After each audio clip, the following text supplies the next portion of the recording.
Ladies and gentlemen, talking debris removal in the property preservation industry. We're over in California on this particular job. Aerosol cans cannot go in the landfill. They got to be separated out. Something that you need to know your local codes, your local dump regulations, and your local disposal rules and laws. These tires right here, we are going to we're just going to go over a few things briefly here to touch on some stuff again. And then part 5 will be, this is part 4, part 5 will be cost analysis on how much it's going to cost you to dump all this versus how much they want to pay you. And that's very important. How much they want to pay you is critical. And knowing your some of the rules and the everything up front will help you in negotiating. This is a pile here. I'm not taking this to the dump. If I was in property preservation, I would have to take it to the dump. Those are those rules. So this is a yard of debris that's going to get left behind because it'll be burned.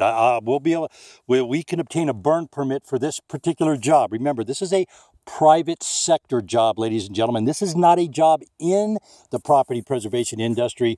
So we're going to see a couple little differences, subtle differences in how people in the property preservation industry can transcend into other areas. As you can see, all of this right here was under grass. We didn't see that in the original photos. That's just a pile of dead stuff growing there. More stuff underneath the weeds here. As you can see over here, see all this stuff right here, folks. Doing a little weed whacking this morning. All this stuff came up out of the dirt. Here's stuff buried here. And again, remember, this is how these companies, what the companies do. Yesterday we touched on, they would send somebody behind you to come do the landscaping. Well, and I said I'd give you a little negotiating tip. This is just me.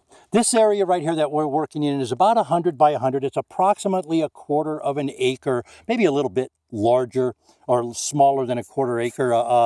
I know some lots in the property preservation industry start at $5,000 or 5,000 square feet. I'm sorry. But anyways, back to the negotiating and how to gracefully bow out of something if you don't like the way things are starting to play out.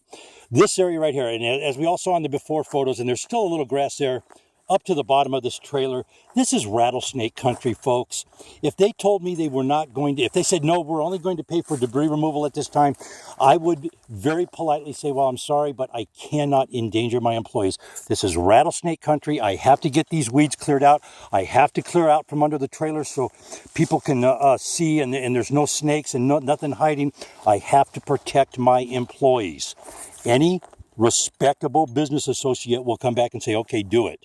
If they tell you no, don't do it, they're going to try to beat you. That's just my humble opinion. And that's the way I see it a lot of times.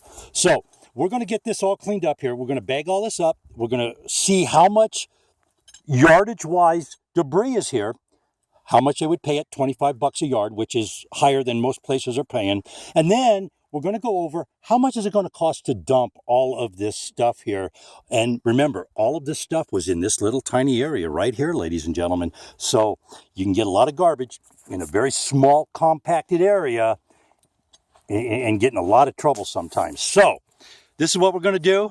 This is the rest of this. We're going to come back and we're going to talk about how Eric Miller and people like Michael Breeze, $8 million is gone out in the wind. Nobody's getting paid, but Michael Breeze is gone. Eric Miller co-signed him. Eric Miller is an accessory to the theft that Michael Breeze has committed upon labor and minorities in the property preservation industry, ladies and gentlemen. That's what we're talking about today. Hey, it's going to be a great day. As you can see, Mr. Blue Sky did show up. It is gorgeous out. Holy Toledo. We'll be back with the cost analysis later on this afternoon. Let's have a great day, folks. Let's all be safe out there.